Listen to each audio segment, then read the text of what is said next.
Hey, the weekly discussion call is starting in 4 minutes, so I'm in here getting ready.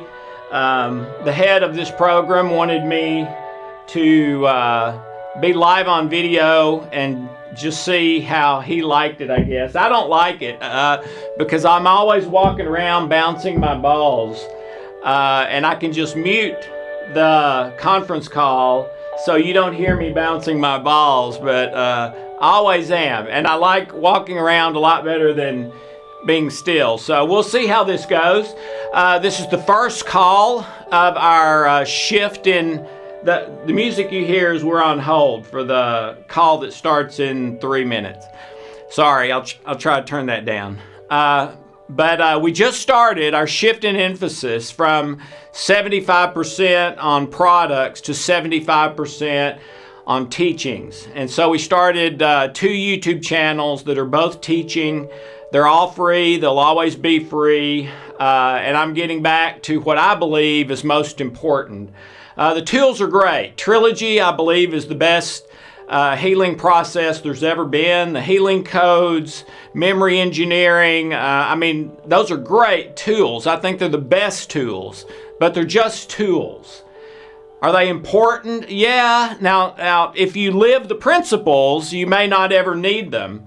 But with using the tools, you can't say that. If I use the tools, I won't need the teachings. No. The teaching is how you live your life. That's how you get love and joy and peace and happiness. The tools are just what you use when the light's flashing on your dashboard, you got a problem and you need to go in there and fix it. So anyway, I have no idea how this is going to go. This is our very first call. It's a discussion call so that you can call in and ask questions and make comments. Not just ask questions. I want it to be a discussion so you can give your 2 cents. Someone else can give their 2 cents about these really, really important spiritual matters in our life. So I'm looking forward to this, even though I'm guessing this first time we'll have 1 or 2 questions and that'll be it. That's okay. You got to start somewhere. But please consider coming on this event and putting your 2 cents in the hat. All right? We need to start talking about these things again. When my grandparents were alive, they did. They sat out on the front porch every evening and people would walk around and talk, and some of these big questions were some of the things they talked about. But now we're watching screens all the time, so we've lost that to an extent. Well, let's start talking again. And I hope this helps. So anyway, we'll see how it goes. It's about time. I'll mute myself.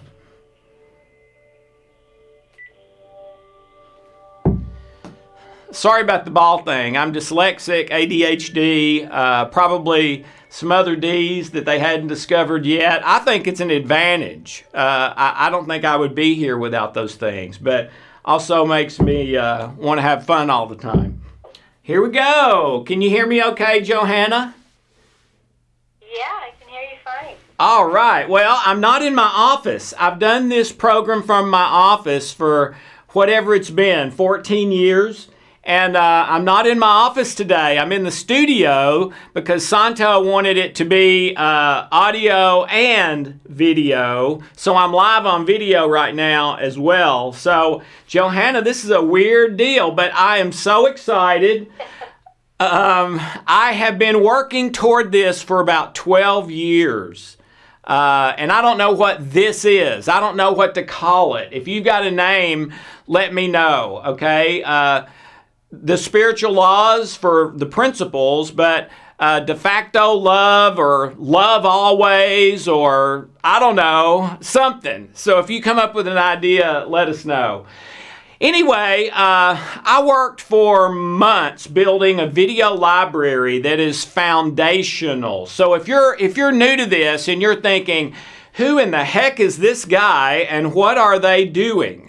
Then go to the YouTube channel, and I believe it's about 20 hours of video, but you don't have to watch that much. You can get a real good feel of it in probably a few minutes, but there's a lot of videos there, who I am, why I'm doing this, where I'm coming from, what I believe, what my worldview is, why all of the above. And then I go through what I call the greatest principle in the world that almost nobody knows. That's part of the foundational material.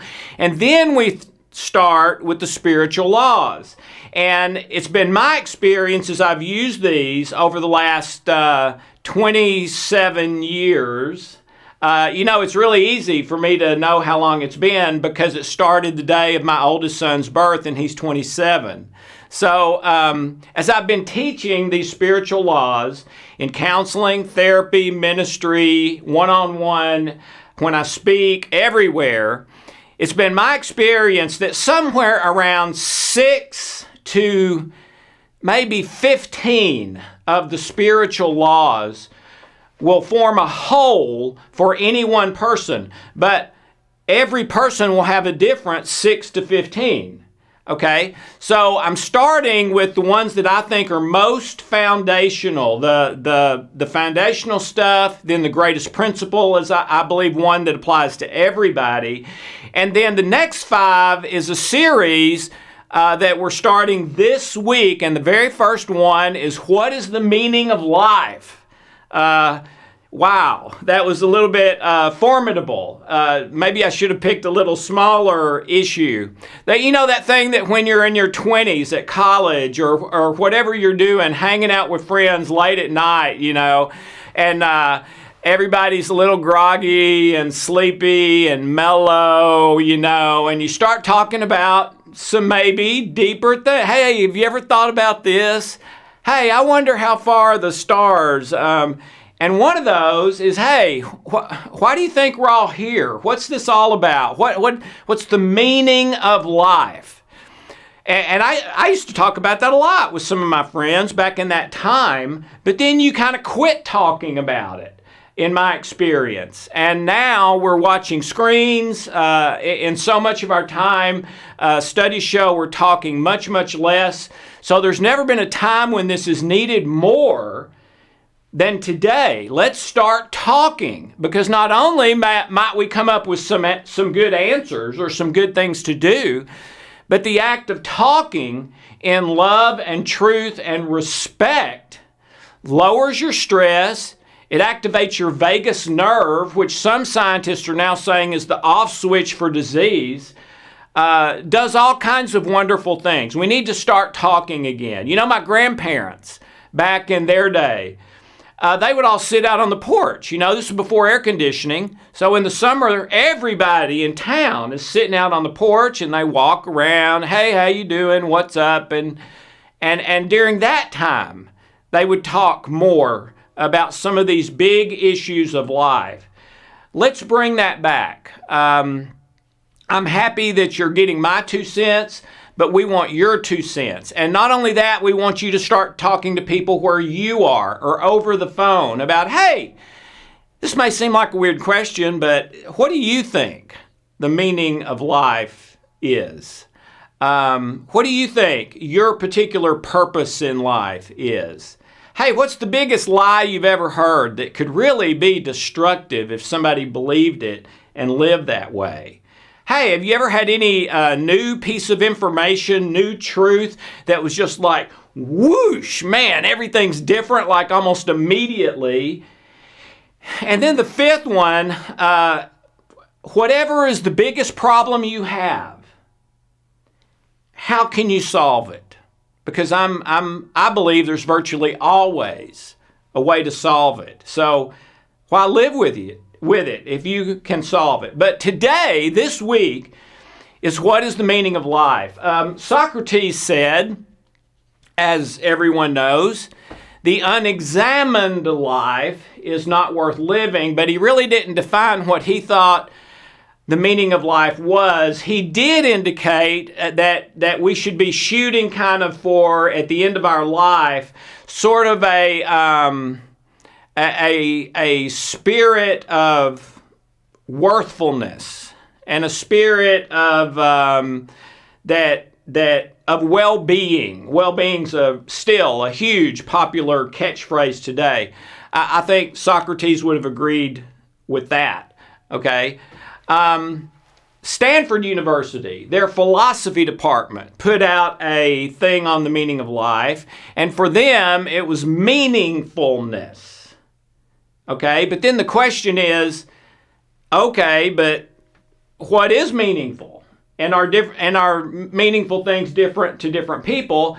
And I would think sometimes a negative thing might even be meaningful, but meaningful in the wrong way. So obviously we only want the positive, meaningful things.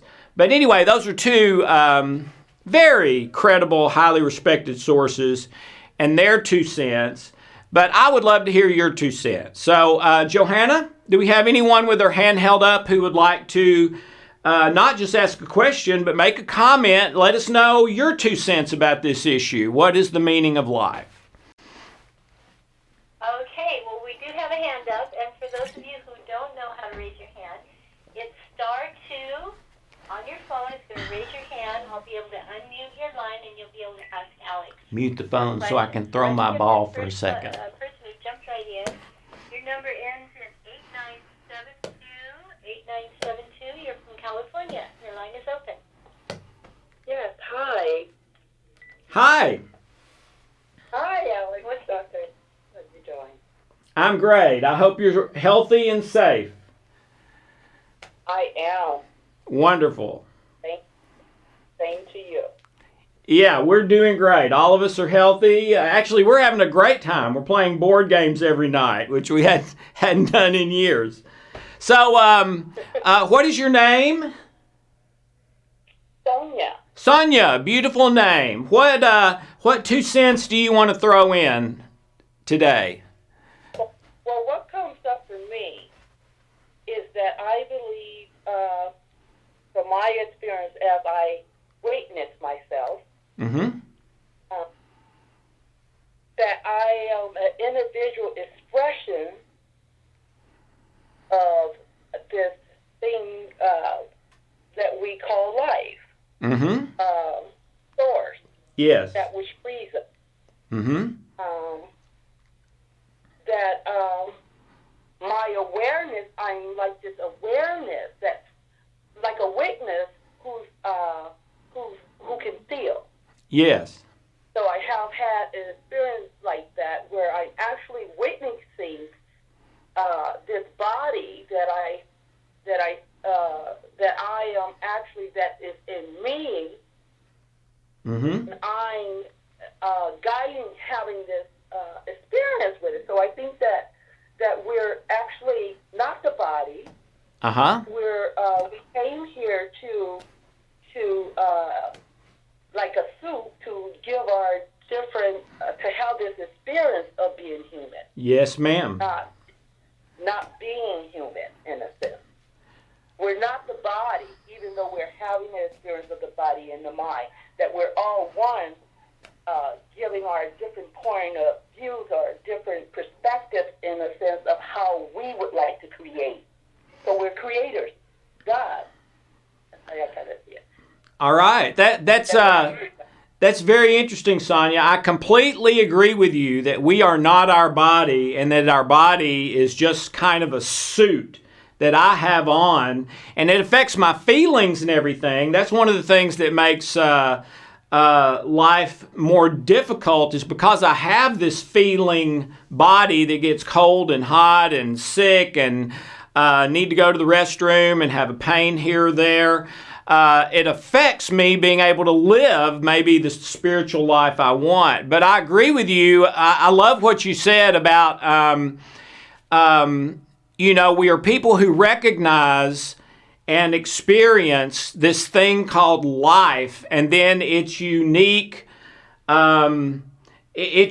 flow out of us. At least that's what I took away from what you said. It's like that gift of life is manifested differently by every single person. And so one of the things on my mind could be, okay, let me have the best creation and manifestation from my life experience that I possibly can. Not comparing to you or Johanna or anybody else. Just the best for me, whatever that is.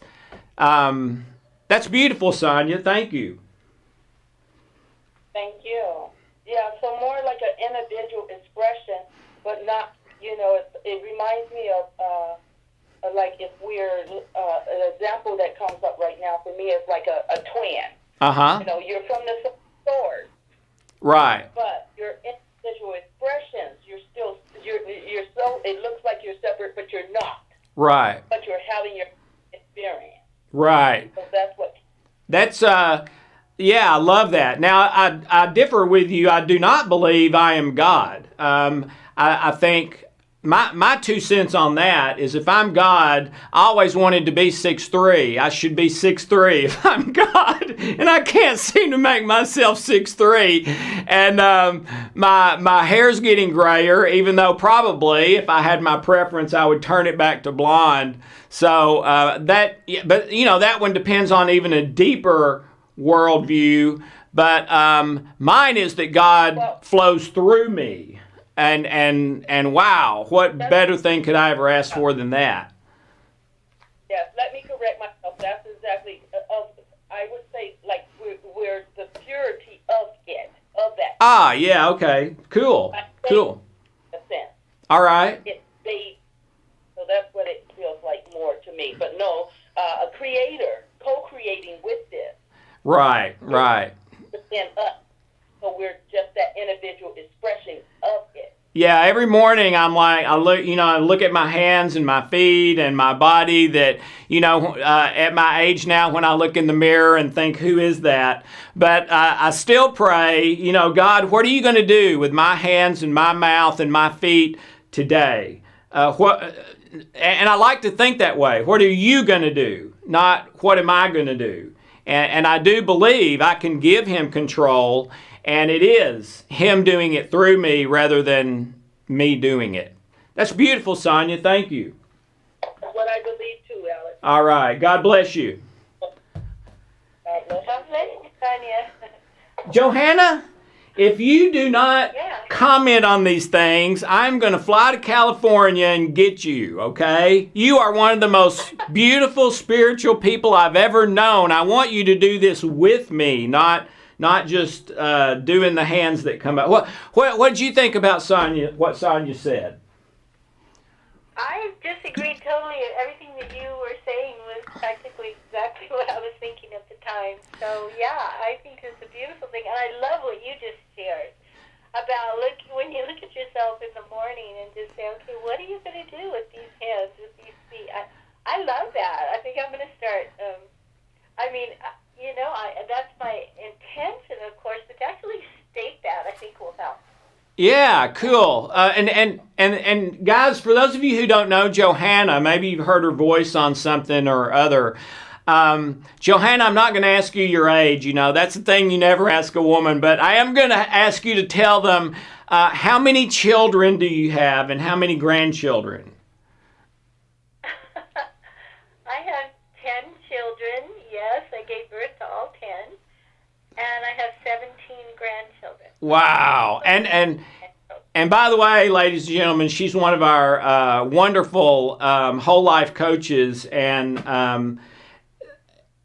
one of the things I've consistently seen over 12 years is someone that was working with Johanna had another miracle happen. It happens all the time with people that she works with. There's just something about her heart. Okay, anyone else have their hand up, Johanna? Yes, we do. We have a caller. I don't see, I just see their phone number. So their last 4 digits of your phone number are 5870. 5870, and I'm opening your line. Good morning, Johanna. Good morning, Alex. This is Marilyn from Queensland here in Australia. Good morning, Marilyn from Australia. All right. I was hoping you would call in. What do you think about this? I haven't really had a lot to think. I never really have thought about it. And I actually rang because I wanted to ask the question. I watched all the videos. Okay. All the thing. And that's what my question was about. Is that okay? Yeah, sure. Go right ahead. I do. It makes a lot more sense to me that was God's plan A garden living, not plan B. And I've been sort of, as I said, I've listened to all the videos, and I've been working to living in love as best I can from an internal state. Where I'm having an issue, and I am going to ask Johanna for a trilogy at the end of all of this when she gives them, I struggle with loving everyone unconditionally. Okay. And where I am with that right now is I feel like God is really pushing my buttons on this one. Okay. Because I have a neighbor. We call her a neighbor from hell. Okay. And it's like God saying, if you can't love her, it's like he's testing me and saying, it's okay to love people unconditionally when they're nice. Yeah. Yeah. And I love her when she's so horrible. Yeah. Are you done with the question, Marilyn? Yeah, how do I do that? Okay. Bless your heart. I'm sorry, and I'm happy both for your tears because I think both are good for you. I should pray for you, and I'm sorry that Marilyn's in pain, but then also maybe the pain is doing some good inside of you both, and we need to start changing how we look at pain to something closer to that, in my opinion. But her question on the video streaming, I don't know if you heard or not, is how do you love someone who's not easy to love, or maybe even someone who is very, very difficult to love? The troubled neighbor, the troubled relative, the one that's always causing problems or sticking that stick in your side or something like that.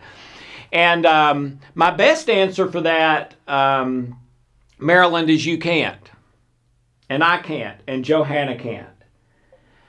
But God can. And that was one of the things that made a huge difference to me from like one day to another once I really understood it, is it's not my love. Okay? Yeah, I'm supposed to love everybody as best I can. I'll never do it perfectly. And I'll fall down and do an unloving thing sometimes. That will always be the case. Okay? But love is a thing like potatoes or milk or a pair of pants or a certain song on your iPod. It's a thing, all right, that exists. Well, where does it come from? Where's the spring or the factory where they make it? It's called God. Okay, God, I do love sometimes, and sometimes I don't. All right? God is love. And I believe incapable of anything except love. All right? I mean, he gets angry, yeah, but it's what's called righteous anger. It's not the same. What he hates are things that are unloving and hurt people that you know, I would hate if I saw a child being abused or hurt intentionally by some way, okay? But by and large, God is love and is incapable of anything but love, and he is an endless supply. So me loving you, Marilyn, or me loving Johanna, or loving myself, which in my case is much harder than loving either one of you. And then the very hardest thing probably, what you brought up, Marilyn, loving someone who's unlovable, it's not my job to do that. It's my job just to surrender to it. You know, maybe my prayer would be, God, I can't love this person. I've tried 100 times. I don't know how anybody could love them. Will you please love them through me? Will you please give me the love and the power to be able to love them miraculously, because it's in the spiritual realm, okay? When in my own willpower and strength, I simply can't. Marilyn, I believe that's a reality, that I can't, but God can through me, if I'll let him. I have the choice whether to let him or not. But it's not me doing it, it's just me allowing it. You see the difference? Yeah, I do. How is that different, though, from when you love hope unconditionally, and you talk about that all God expects of us is to love unconditionally? That's right. Well, first... How is that different from when you loved hope unconditionally that night in the garden where you committed to that? Well, I've been unable to... Right. At that time, number one, hope was not all that unlovable. Okay? And number two, I believe 100% that it is not me that committed, it was not my love with my power that committed to love her that night on my knees. It was God giving me that, searching my heart and seeing that I was sincere, that I meant it for life. And even though I didn't know if I believed in God at that time, God knew what I was feeling, thinking, and intending toward hope. And I believe He honored that and gave me the love. And by the way, that love eventually led me back to Him. But at the time, yes, it was just hope. But I believe 100% that love came from God. It was not mine, because a couple of weeks before that, I never could have done that. I mean, I was so broken, I felt like I was unfixable. Yeah, I can understand that. Because that word came up when I've been healing, as I felt broken. So, for my 2 cents, Maryland, it's not your job to do it. It's only your job to allow and accept the love of God for you, and His power too. The love and the power to do it, both. It's just allowing it. It's not up to you to do it. Johanna, what's your 2 cents? Yeah, no, I totally agree. It's a little saying that I learned years ago. It's not in me. It's not in me. It's only in Him. And I just totally believe that. It's miraculous when this happens, but it can definitely happen, because with God, all things are possible. And I know in my life I experienced a horrific thing happening with my family years and years ago. It was one of the very first things I actually addressed when I was being trained to be a healing coach. And it was a forgiveness issue that I didn't think even existed, because I had forgotten about it, and we all just put it behind us, thinking that was enough. But when Dr. Ben asked me, is there a forgiveness issue that you have, I really didn't think I had one, but when I was willing to just open my heart and be honest and be aware, it came right to my mind, and just anger, rage came up, and I was quite amazed. And I just thought, how could this ever go away? But miraculously, when I prayed and sincerely asked God to heal that, it did. Now, it was a real forgiveness, and allowing myself to experience that forgiveness was a miraculous work of God in my heart. So it was God's love that healed that. And then, of course, my whole family healed as a result, and I was able to do that for everyone. Some of you, if you're listening and you do not believe in God, I would highly recommend you go back and watch the foundational material, not to convince you, just to know where we're coming from. And if you want to comment about that, well, what you're saying is fine and good if there's a God, but I don't believe there's a God.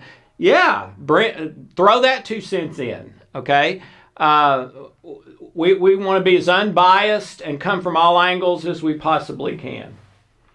So, Johanna, anyone else? Marilyn, great. Can I just say something? Oh, yeah. That has been so helpful. In the video, you mentioned a book called The Source. It is now available again. I bought it. Oh, cool. I've given it to my son, because I discovered he's a bit into evolution more than I've always believed, right from but it was what I was taught. I've always believed that God did create the heavens and the earth, and I've only at this point read the first chapter because I gave it to him. And just reading that first chapter, I thought, wow, this is not random. This could not possibly be random, because the first chapter talks about how the planets and all the stars and all that are in perfect position, so they don't go flying off into space or they don't come into one mass. And I just thought, no, that has to be a God who has created something that is so perfectly in alignment and balance and everything else. And then the other day I happened to listen to an interview with a person who teaches evolution, and by the end of my head ached. I thought, how can anybody possibly believe that that's how everything came together? It just didn't make sense to me. So Yeah. Well, I'm so glad. I believed in God. I always have believed in God. Great. I'm so glad you found that. I'm holding the book up that she's talking about called The Source by John Clayton. He was a NASA rocket scientist who was an atheist and set out to prove that the biggest fraud ever perpetrated on mankind was that there was a God and a miraculous and all that, and ended up proving to himself it's impossible for any other explanation to be true. But that's his opinion, and I've shared mine. We want to hear your opinion as well, even if it disagrees, okay? We're wanting to discuss. So thank you so much, Marilyn. And I'm going to be praying for you extra this week. Thank you for being so open and honest. Thank you. Thank you, Marilyn. Johanna? Kelly, we have some hands up. You want another question? Let's do one more, and then we'll shift into the custom processes for healing. Okay, so this is from someone in New York, and their number is 9592. And your line is open. Hi, Alex. Hi, well, what's your name? Hi. Janae. Oh, hi, Jeanette. How you doing? Good. It's Janae, no T. But anyway. Oh, yes. Hi. Are you healthy in New York? I am. Great. I'm so pleased. Great. Wonderful. I guess the first thing I wanted to say was thank you so much for sharing this with us and using your teaching abilities so that it's not just for your household, because I've tried the Sedona method, spatial dynamics. I've been searching for so many years to find something that began to change, and this is the first thing that I found because it works on the subconscious and I don't have to try to clip a leaf off and then it grows back 100 times, coming up from the roots and really changing things. I worked on the main code, whatever that was called, the universal code, for about a year, and then I bought the relationship codes, and I put myself on some crazy strict routine, but it's made such huge differences. My family's noticed, friends have noticed, so I just wanted to say thank you for the difference that you made in the world by sharing this with everyone in a teachable way that we can understand, keeping it simple, and all of the things that you did. So thank you from the bottom of my heart. It's made a difference in my life, and I know it's so many others. It's my pleasure. I get to wake up every morning and pinch myself that I get to do what I do and call it work. So I promise you, it is absolutely my pleasure. So what did you want to throw in? Yep. So I have one thought about the life question, and then one question for you. All right. The life question. I kind of believe that life is a little bit like school. So we are all born with certain either chinks in our character, or maybe we grew up in households where there was a certain kind of pressure. Yes, pressure amen. in one person will bring out one thing, and pressure in another person will collapse something. I totally agree. I know okay.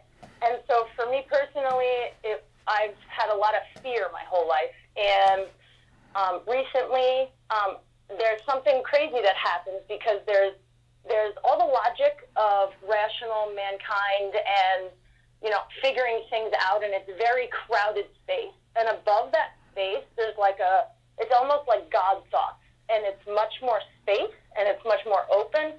And I got to this place where I was like, you know what, I'm going around the same mountain again and again and again. And once I just said, whether or not how I want this to end happens, I choose to trust you. I choose to trust the greater over what I think or what I want or what I think should happen. And something happened where that peace that passes all understanding, that one you don't, it doesn't make any sense. The situation didn't change. Right. All of a sudden I'd be able to sleep through the night. My heart is not pounding. All of those things changed. So I think whether it's anger or multiple lessons, some of us have gone through hard stuff as kids.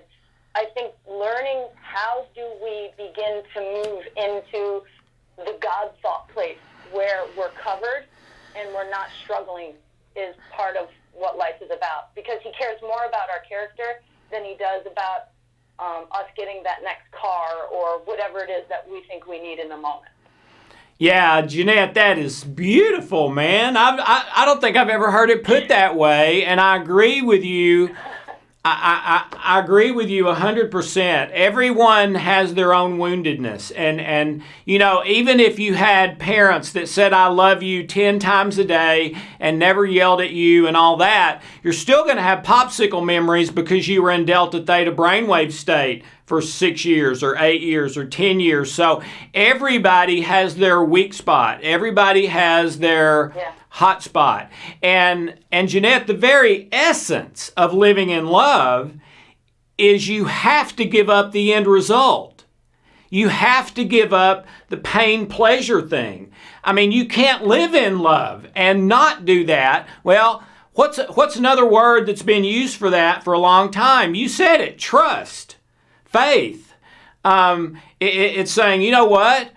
I've tried my best to control all this junk anyway, and things, and couldn't do it right, and things were not my best life. So I'm going to plug in, take my USB thing and plug in to the higher power that can make it my best life, that can make things come out differently than I could if I was keeping 100% of control and was trying harder than I'd ever tried at anything in my life. I still can't guarantee the end results. I can't. And especially the pain-pleasure, because we all know that no matter what you do, pain comes to everyone. So the essence of living in love is what you said, trust, and that means I give up the end result to you, whether it's painful, whether it's pleasurable, whether it's what I wanted, whether it's not. But especially if you believe in Jesus, what you get is this long-term guarantee that it will be my best life. Now, the thing right now may be painful, and it may be a road getting there, but I'm guaranteed to get there. I mean, and it's the only guarantee I'm aware of like that anywhere. And the only way you get it is choose love over fear, which means, as you said so eloquently, you have to trust for that end result and the pain-pleasure thing. You can't try to control it when you can't, but God can and give you the perfect experience for you. It doesn't mean it won't be painful. Pain's the best way we learn, but it means you're going to end up at your best place for you if you stay on that love path instead of the fear. And that's beautiful. Seriously, I don't think I've ever heard that. It's a human thing to do. I don't think I've heard that said that way. That was beautiful. So I do have one question before I go, if you don't mind. Yeah, shoot. Okay. So living in love and loving people and seeking your truth in love and doing all these things, how do you stay in a place of love, communion, connection, and all of those things, and at the same time stand and draw that line in the sand where it's like, this is where I stand? Because in small areas of our lives we need to do that, and then being prepared to be, a brave heart if we need to. Yeah. How do we know, like, hey, I don't want to lose my backbone. I want to stand here and say, I will be counted. But at the same time, I don't want to live in that how people go back and forth with arguments, even on Facebook and all the rest of it. Staying away from all that. How do you do those things? The only way I've ever been able to do that, and I've tried everything I could think of to try for decades of my life. The only way I've figured out to do that is to make sure that at any given time I am right with God, and I am right with Jesus, and I am right with the Spirit that lives in me. That doesn't mean I have to do stuff right. I can be right with higher power. I can be right with God, even if I'm making mistakes and or sinning all over the place. Okay, I grew up thinking you couldn't do that. That if you did things wrong, you could not be right with God. Well, that is absolutely not the truth. You can do both at the same time, even if that's where you're living and where the intention of your heart is and where your commitment for your life is. But the only way I've ever been able to do it is to be rightly connected in relationship, loving relationship with God, higher power, Jesus, etc. And by the way, with you and Johanna. Okay, thank you. My pleasure.